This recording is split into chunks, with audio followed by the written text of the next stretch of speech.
Recent గా చూసుకున్నట్లయితే Jubilee hills లో కూడా బై ఎలక్షన్స్ వచ్చాయన్నమాట. బై ఎలక్షన్స్ లో 3 పార్టీలు కూడా హోరాహోరీగా క్యాంపెయిన్ అనేది చేస్తున్నారు, డోర్ టు డోర్ క్యాంపెయిన్ చేస్తున్నారు, అందరినీ కూడా కలుస్తున్నారు అనమాట. ఈ కలుసుడు ప్రభావం చూసుకున్నట్లయితే ఏ పార్టీకి ఎక్కువ సపోర్ట్ ఉన్నది, ఏ పార్టీ ఎవరికి సపోర్ట్ చేస్తున్నారు అనే దానిపై కూడా చాలా మంది కూడా విమర్శలు అయితే చూస్తూనే ఉన్నాం. కాకపోతే కాంగ్రెస్ పార్టీ నుంచి నవీన్ యాదవ్ అయితే పోటీ చేస్తున్నారు, అలాగే బీఆర్ఎస్ నుంచి కూడా మాగంటి గోపీనాథ్ గారి వైఫ్ మాగంటి సునీత గారు పోటీ చేస్తున్నారు. అలాగే బీజేపీ పార్టీ నుంచి చూసుకున్నట్లయితే బీజేపీ పార్టీ ఇంకా అభ్యర్థిని కూడా ప్రకటించలేదు. చూసుకున్నట్లయితే ఏ పార్టీకి ఎక్కువ సపోర్ట్ ఉంది, అసలు ఏ పార్టీ గెలవబోతుంది అనే దానిపై కూడా మనం మాట్లాడదాం. మన దగ్గర సాహితీ గారు ఉన్నారు కేయూ నుంచి. నమస్తే మ్యామ్. నమస్కారం. జూబ్లీ హిల్స్ ఎన్నికలు జరుగుతున్నాయి, చాలా రసవత్తరంగా జరుగుతున్నాయి. ప్రతి ఒక్కరు కూడా డోర్ టు డోర్ క్యాంపెయిన్ చేస్తున్నారు. మా పార్టీ అంటే మా పార్టీ గెలుస్తుందని చెప్పి కూడా అందరూ కూడా ధీమా అనేది వ్యక్తం చేస్తున్నారు. అసలు ఏ పార్టీ గెలవబోతుంది, ఎవరికి ఎక్కువ సపోర్ట్ ఉంది? బీసీ నుంచి రీసెంట్ గా 42% రిజర్వేషన్ చూసుకుంటే బీసీకి సపోర్ట్ చేస్తారా, లేకపోతే ప్రజలందరూ బీసీకి చేస్తారా, లేకపోతే మళ్ళీ బీఆర్ఎస్ పార్టీకి అధికారం ఇచ్చే అవకాశం ఉందా? ఏం చెప్తారు? ముందుగా తెలంగాణ ప్రజలందరికీ కూడా కాకతీయ యూనివర్సిటీ తరఫున ధీమాబంధనాలు చేస్తున్నాను. మీరు అడిగిన ప్రశ్న, ఎలక్షన్స్లో మాగంటి గోపీనాథ్ గారు చనిపోవడం వల్ల వచ్చినటువంటి బైపోల్. అవును. మాగంటి గోపీనాథ్ గారి భార్యకి టికెట్ అనేది ఇవ్వడం జరిగింది బీఆర్ఎస్ పార్టీ. అవును. నేనేమంటున్నానంటే, అసలు మాగంటి గోపీనాథ్ గారు బీఆర్ఎస్ పార్టీ సభ్యత్వం కాదు కదా, ఆయన ఎమ్మెల్యేగా ఉండి టీఆర్ఎస్లో జాయిన్ అయ్యారు కదా. ఎవరి ఓటు బ్యాంక్ అడుగుతున్నావు నువ్వు? టీఆర్ఎస్ పార్టీ ఓటు బ్యాంక్ ఎక్కడిది? నువ్వు ఒక గతంలో ఆయన ఎమ్మెల్యేగా ఉన్నప్పుడు, వేరే పార్టీలో ఉన్నప్పుడు నీ పార్టీలో వచ్చి జాయిన్ అయ్యారు ఆయన. అది TDP bank, vote bank, TDP party vote bank. TDP party vote bank ని నేను అడుగుతున్నా. ఇప్పుడు బీఆర్ఎస్ పార్టీ ఎట్లా అడుగుతుంది? చంద్రబాబు నాయుడు గారు అంటే కేసీఆర్ గారికి నచ్చదు కదా. చంద్రబాబు నాయుడు అంత నికృష్టమైనటువంటి పొలిటీషియన్ లేడని చెప్తారు కదా. చంద్రబాబు నాయుడు తెలంగాణ ద్రోహి అంటారు కదా. ఎవరి ఓట్ బ్యాంక్? ఏ పార్టీ మాగంటి గోపీనాథ్ గారిని ఎమ్మెల్యే చేసింది? ఏ పార్టీ మాగంటి గోపీనాథ్ గారిని నేనేం చెప్తున్నానండి, బీఆర్ఎస్ పార్టీ అధికారంలోకి వచ్చిన తర్వాత కూడా హైదరాబాద్ లో ఈ మాగంటి గోపీనాథ్ గారు ఎవరైతే చనిపోయిన వ్యక్తి ఉన్నారో వారు ఉన్న పార్టీ ఏదని అడుగుతున్నారు. టీఆర్ఎస్ నుంచి, టీడీపీ నుంచి ఇటు వచ్చారు. వచ్చిన తర్వాత ఏమైతే ఆటోమేటిక్ గా తన ఫాలోవర్స్ ఉంటారు.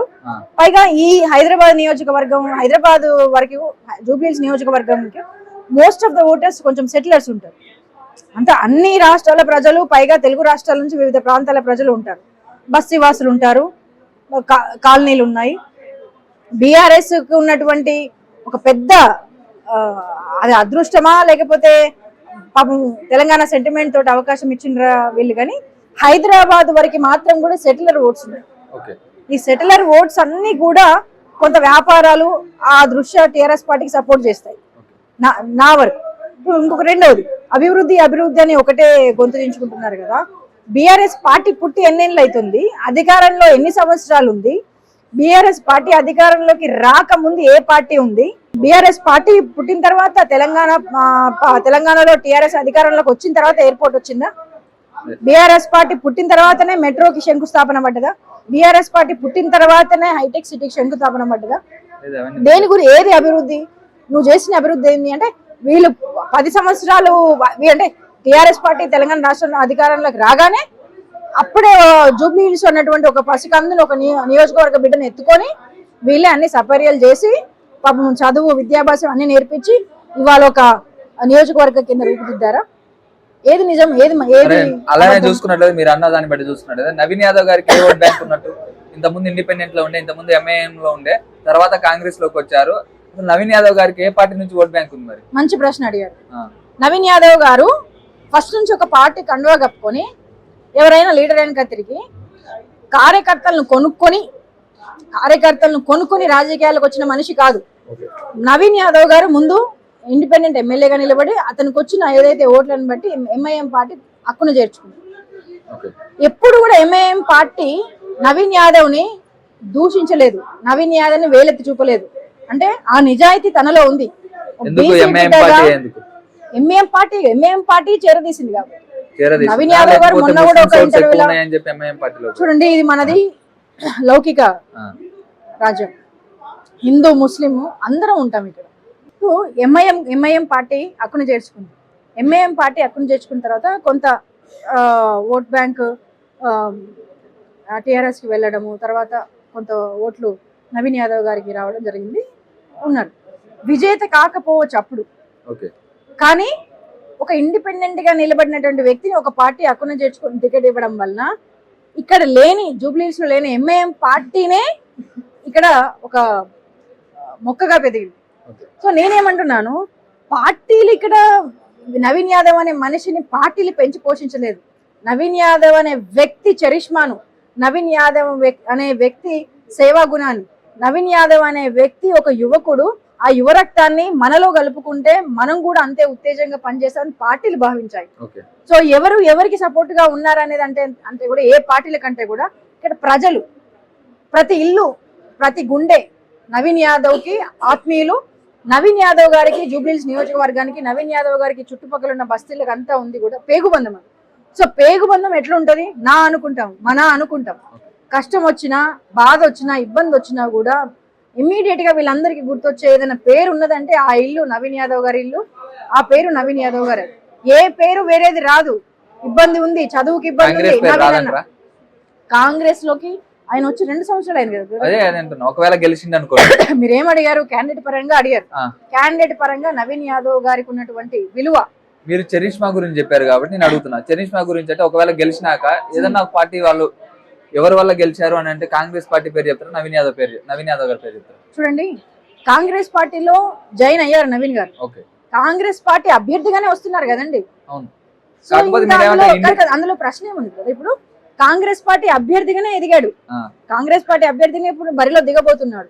రిజల్ట్స్ వచ్చినప్పుడు ప్రకటిస్తే కాంగ్రెస్ పార్టీ అభ్యర్థి నవీన్ యాదవ్ గారు గెలిచారు అని చెప్తారు. నేనేమంటున్నా, ఇంతకు ముందు కాంగ్రెస్ కి అంత పట్టు లేకుండా, ఇక్కడ పట్టు లేకుండా నవీన్ యాదవ్ గారు వచ్చాక ఒక కాంగ్రెస్ ఇప్పుడు అభ్యర్థిది ఒక స్థాయికి వెళ్ళింది. ఇన్ కేసు ఒకవేళ గెలిచినాక అక్కడ ఉన్న కార్యకర్తలు కావచ్చు, ప్రతి ఒక్కరు కూడా కాంగ్రెస్ పార్టీ తోడైతే నవీన్ యాదవ్ గెలిచారంటారా, లేకపోతే కాంగ్రెస్ నవీన్ యాదవ్ గారు ఉన్నారు కాబట్టి కాంగ్రెస్ పార్టీ గెలిచిందని చెప్తారు?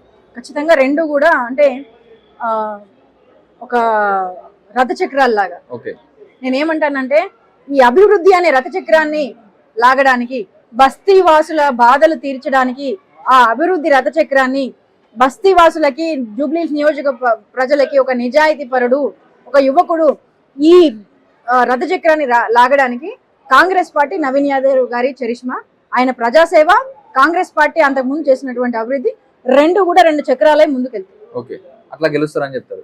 అలాగే ఇప్పుడు బీసీలకి 42% రిజర్వేషన్ ఉంది. ఇప్పుడు నవీన్ యాదవ్ గారు ఒక బీసీ బిడ్డ, ఇక్కడ బీసీలు అందరూ ఏకమై నవీన్ యాదవ్ గారిని గెలిపించుకునే అవకాశం ఉందా? నవీన్ యాదవ్ గారు ఇక్కడ ప్రజల మనిషి అండి, ఒక బీసీలకే కాదు, సరే ఒక బీసీ బిడ్డగా ఆయన మీద ఉండేటువంటి ఒక ఆత్మీయ బంధం అది ఉంటది.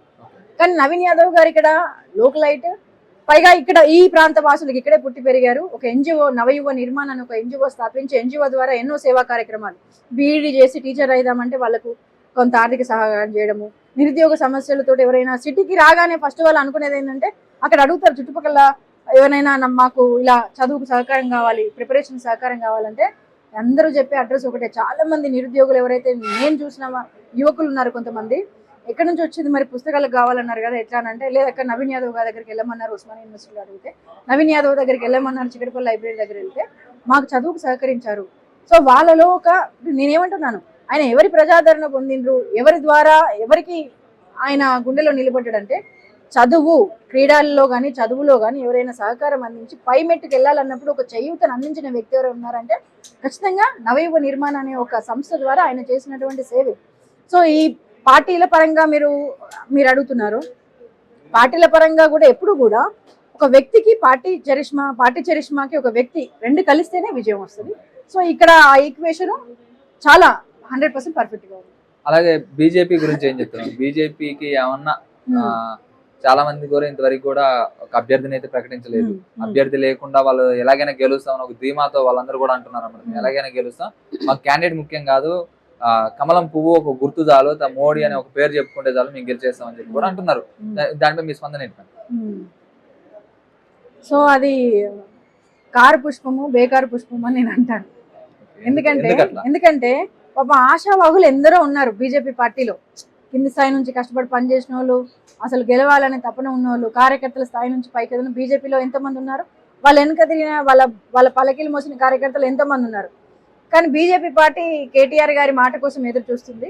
కేటీఆర్ గారు కిషన్ రెడ్డి గారికి పలానా వాళ్ళు ఇవ్వండి అని అంటే ఇస్తారు.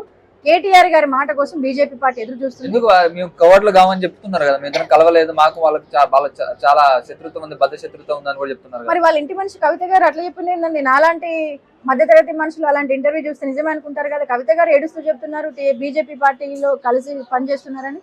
అంటే సొంత రక్త సంబంధం ఉన్న మనిషి చెప్పిన మాట అవాస్తవం అయితే లేదు, అట్లానే కాదు కానీ వాళ్ళు అయితే చెప్తున్నారు కదా, నాయకులు అయితే. నాయకులు వాళ్ళు ఎక్కడ ఏ నాయకులు అండి? వాళ్ళు ఫక్తు ఇతర పార్టీల నుంచి వచ్చి రాజకీయాన్ని వ్యాపారంగా చేసుకున్న వాళ్ళు ఇవాళ ఉన్నారు టీఆర్ఎస్ పార్టీలో. రాజకీయ వ్యాపారం చేసే వాళ్ళు పూటకు ఒక మాట చెప్తారు. అలాగే చూసుకున్నట్టు లాస్ట్ పైన జూబ్లీ హిల్స్ లో ఎలాంటి ప్రచారం ఉండబోతుంది, నామినేషన్ తర్వాత కావచ్చు, నామినేషన్ ఎంతమంది పాల్గొనవచ్చు, నామినేషన్ తర్వాత ఒక డోర్ టు డోర్ క్యాంపెయిన్ అనేది ఎలా మొదలు పెట్టబోతున్నారు, ఎలా ఎండ్ చేయబోతున్నారు? ఇప్పటికే కాంగ్రెస్ పార్టీ ఈ నియోజకవర్గానికి డివిజన్ల వైజ్ గా బూత్ వైజ్ గా ఇన్ఛార్జులను నియమించింది. సో వాళ్ళ పని వాళ్ళు చేసుకుంటున్నారు. ఎప్పటికప్పుడు రివ్యూస్ కూడా వాళ్ళు నవీన్ యాదవ్ గారే స్వయంగా బూత్ ఇన్ఛార్జులతోటి డివిజన్ ఇన్ఛార్జ్ తోటి కూర్చొని ఫీడ్బ్యాక్ తీసుకుంటున్నారు. ఖచ్చితంగా ఫర్దర్ గా మేము ఇంకా సమస్యలు తెలుసుకొని డోర్ టు డోర్ క్యాంపెయిన్ లో కానివ్వండి, పాదయాత్ర కూడా చేపట్టబోతున్నాము. ఈ పాదయాత్రలో ప్రజల సమస్యలు విని ప్రజలకు ఏం కావాలి, ఫలానా నియోజకవర్గంలో ఉప ఎన్నిక జరుగుతుంది కాబట్టి క్యాండిడేట్ పరంగా పార్టీ కూడా కదిలి నియమించినటువంటి ఇన్ఛార్జ్ల పరంగా కూడా మేము ప్రజల దగ్గర నుంచి ఎటువంటి విన్నపాలు వస్తున్నాయి, ప్రజలు ఏం ఆశిస్తున్నారు అది పూర్తిగా తెలుసుకొని ఆ పరంగా ఆ పార్టీ అధికారంలో ఉంది కాబట్టి ఖచ్చితంగా వాళ్ళు పార్టీకి ఇంత గొప్ప విజయాన్ని ఇవ్వబోతున్నారు కాబట్టి జూబ్లీహిల్స్ నియోజకవర్గ ప్రజలకి ఖచ్చితంగా ఆ హామీలు నెరవేర్చడానికి కూడా మేము కాంగ్రెస్ పార్టీ తరఫున ఆ మాట ఇస్తున్నాం. Thank you. షేర్ చేయండి, లైక్ చేయండి, సబ్స్క్రైబ్ చేయండి. మరిన్ని వీడియోల కోసం బెల్ సింబల్ పై క్లిక్ చేయండి.